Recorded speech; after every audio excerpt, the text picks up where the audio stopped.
नाजरीन वेलकम राजा रसालू पार्ट 3 ना रहेगा। रसालू ने मुस्कुराकर इसकी तरफ देखा और बोला, एक कमसिन कनीज, मैं बहुत दूर से आया हूँ और खाली हाथ लौट कर न जाऊंगा। राजा सरकब ने बहुत तूफान उठा लिए, आज सर कटने की बारी इसकी है। मैं वादा करता हूँ कि जब फातेह बनकर लौटूंगा तो तुझे अपनी दुल्हन बनाऊंगा। इसकी बात सुनकर वो तो शर्मा गई, लेकिन बाकी की बहनें हंसने लगीं और इनमें से एक ने कहा, ए नौजवान जंगबाज, इतना बढ़ बढ़ के बातें ना बना। अगर हमारी बहन से शादी करना है तो पहले तुझे हमारे कुछ काम करने होंगे, क्योंकि ये हमारी छोटी बहन है, और अगर इसके दूल्हा बनोगे तो फिर तुम हमारे छोटे भाई कहलाओगे। रसालू हंसकर बोला, हाँ ए मेरी नई नवेली बहनों, बोलो क्या काम है तुम्हारे पास। बहनों ने मिलकर मन भर बाजरे को मन भर रेत में मिलाया और रसालू के सामने रख दिया। रेत और बाजरे को अलग अलग करके दिखाओ। रसालू ये देखकर कुछ परेशान हुआ। बाजरे के छोटे छोटे दानों को रेत से अलग करते करते तो इसे बहुत देर हो जाती। ऐसे में झिंगर का ख्याल आया, इसके ज़हन में आया। इसने हासा निकाल कर इसे आग दिखाई। इसी वक्त फजा झिंगरों की झाएं झाएं से गूंज उठी। जिस झिंगर की जान इसने बचाई थी, इसकी सरबराही में झिंगरों का बहुत बड़ा झुंड उड़ता हुआ आया और इसके सामने आ उतरा। क्या हुक्म है मेरे शहजादे, झिंगर ने झुककर पूछा। कुछ खास नहीं, रसालू ने कहा, बस इन बाजरे के दानों को रेत से अलग करना है। झिंगर, बस इतनी सी बात है। मुझे इल्म होता है कि इतना छोटा सा काम है तो इतने सारे साथी इकट्ठे करके ना लाता। ये कहकर इसने अपने साथियों को इशारा दिया और ऑन की ऑन में इन्होंने बाजरे को रेत से अलग करके रख दिया। ये तरकीब नाकाम होती देखकर बहनों ने रसालू के सामने फौरन दूसरा काम रख दिया। इन्होंने कहा कि वो इन सबको झूला झुलाए और इतनी देर झुलाता रहे कि वो सब थक जाए। ये सुनकर रसालू हंसा और बोला, अगर मेरी होने वाली दुल्हन को भी मिला लिया जाए तो तुम 70 बनती हो। तुम्हें झूला झुलाते झुलाते तो मेरी तमाम उम्र हो जाएगी। एक को झुलाकर आऊंगा तो आखिरी तक पहुंचते पहुंचते इसका झूला रुक जाएगा। ना तुम्हें मजा आएगा ना मेरा काम होगा। अगर झूला झूलना है तो सब एक झूले में सवार हो जाओ, फिर देखते हैं क्या होता है। रसालू की बात सुनकर सब बहनें एक बड़े से झूले में सवार हो गईं। रसालू ने झूले की रस्सी को अपनी बड़ी और मजबूत कमान से बांधा और कमान की तांत आखिरी हद तक खींचकर छोड़ी। झूला तीर की तरह उड़ता हुआ आसमान की तरफ गया और फिर तेजी से नीचे आया।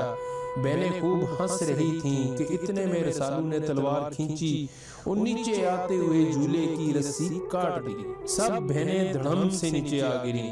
स्वयं रसालू की होने वाली दुल्हन के सबको चोटें लगी। वो हाय हाय करने लगी। वो इसलिए बच गई कि सबसे आखिर में गिरी थी, लिहाजा सबके ऊपर आई और जमीन पर गिरने से महफूज रही। रसालू ने कहा, तुम्हारी हाय हाय सुनकर मालूम होता है कि तुम सब खूब थक चुकी हो। अब मैं चलता हूँ, चौपड़ की बाजी मेरा इंतजार कर रही है। ये कहकर वो महल के दरवाजे की तरफ बढ़ा। दरवाजे के साथ कतार में 70 निकारे पड़े थे और दूसरी तरफ घंटे लटक रहे थे। जो भी चौपड़ खेले का ख्वाहिशमंद यहाँ आता वो पहले इन सब नकारों और घंटों को बजाता। रसालू ने इन नकारों को इतने जोर से बजाया कि सबको फाड़ कर रख दी। फिर वो घंटों की तरफ बढ़ा और इन्हें इतने जोर से बजाया कि वो सब टूट फूट गए। ये देखकर सरकब की सबसे छोटी बेटी भागती हुई अपने बाप के पास पहुंची और बोली, ये मेरे इज्जत माँ वालिद, एक ताकतवर शहजादा हमारे दरवाजे पर आया है। इसने देखते ही देखते मन भर रेत से मन भर बाजरा अलग कर दिया।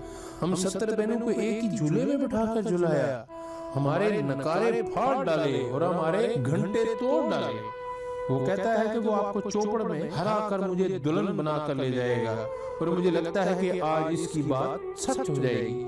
ये सुनकर सरकब हकारत भरे लहजे में बोला, बेवकूफ लड़की, जरा सी बात को क्यों बढ़ा चढ़ा कर पेश कर रही है? जरा इसे मेरे सामने तो आने दे, फिर देखना मैं इसका क्या हशर करता हूं। दिल ही दिल में सरकब भी डर गया कि आज से पहले कभी इसके यहाँ ऐसा कोई मेहमान ना आया था जिसने ये सब कर दिखाया। इसे पता चला कि रसालू ने शहर में जाकर एक बूढ़ी औरत के यहाँ ठिकाना हासिल कर लिया है और जब तक बाजी खेलने का वक्त नहीं आ जाता वहीं रहेगा।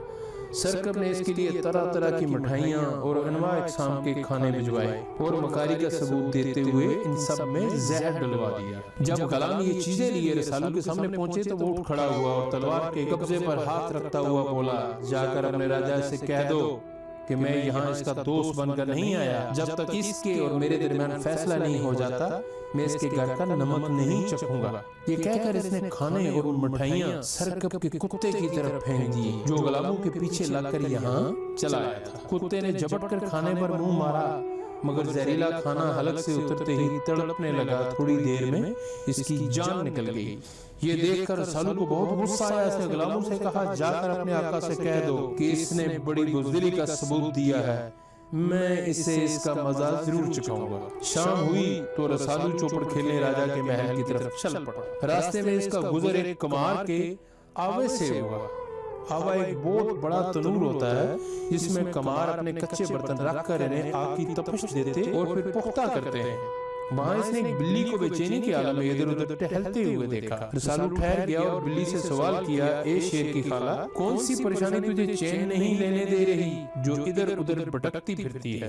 بلی نے گھبرائی ہوئی آواز میں کہا، میں نے کچے برتن میں بچے دیے تھے، خوراک کی تلاش میں نکلی تھی، واپس آئی تو دیکھا کہ کمار نے برتن کو آوے میں رکھ دیا ہے اور آگ جلا دی ہے، تھوڑی دیر اور گزر گئی تو میرے بچے زندہ جل جائیں گے، ہائے میں کیا کروں؟ بلی کی فریاد سن کر رسالو کا دل پسیج گیا۔ وہ فوراً کمار کے پاس پہنچا اور بولا، اپنے آوے کے تمام برتن مجھے جس حالت میں ہیں بیچ دو۔ رسالو کی بات سن کر کمار نے کہا، جب تک سب برتن پختہ نہ ہو جائے میں ایسا سودا نہیں کر سکتا، پتہ نہیں کتنے برتن صحیح نکلیں گے اور کتنے خراب ہو جائیں گے، ایسے میں اس کی مناسب قیمت لگانا ممکن نہیں۔ رسالو نے کہا، جیسے تمہاری مرضی، مگر اتنی اجازت دو کہ میں ان میں سے ایک برتن نکال کر اس کے معیار کا اندازہ لگا لوں۔ یہ کہہ کر وہ آگے بڑھا اور آوے کا ڈھکن اٹھا کر سارے برتن ہلا کر دیکھنے لگا۔ اس کے ہاتھ جلس رہے تھے مگر وہ اپنے کام میں لگا رہا۔ تھوڑی ہی دیر میں اسے وہ برتن مل گیا جس میں بلی کے بچے موجود تھے۔ اس نے جلدی سے وہ برتن باہر نکال لیا۔ کمار کو برتن کی قیمت دے کر وہ بلی کے پاس آ گیا۔ اپنے بچوں کو صحیح سلامت پا کر بلی بہت خوش ہوئی۔ اس نے اپنا ایک بلونگڑا رسالو کے حوالے کیا اور کہا، اسے ہمیشہ اپنے ساتھ رکھنا، یہ وقت پڑنے پر تمہارے کام آئے گا۔ رسالو کو جھینگے کی امداد کا تجربہ ہو چکا تھا۔ جی ناظرین، تھینک یو سو مچ۔ آپ نے راجہ رسالو پارٹ 3 دیکھی۔ راجہ رسالو پارٹ 4 دیکھنے کے لیے آپ ہمارے چینل پہ یہ ویڈیو دے دی گئی ہے تو اس کو آپ دیکھ سکتے ہیں۔ ملتے ہیں پارٹ 4 میں۔ تھینک یو سو مچ۔ اللہ حافظ۔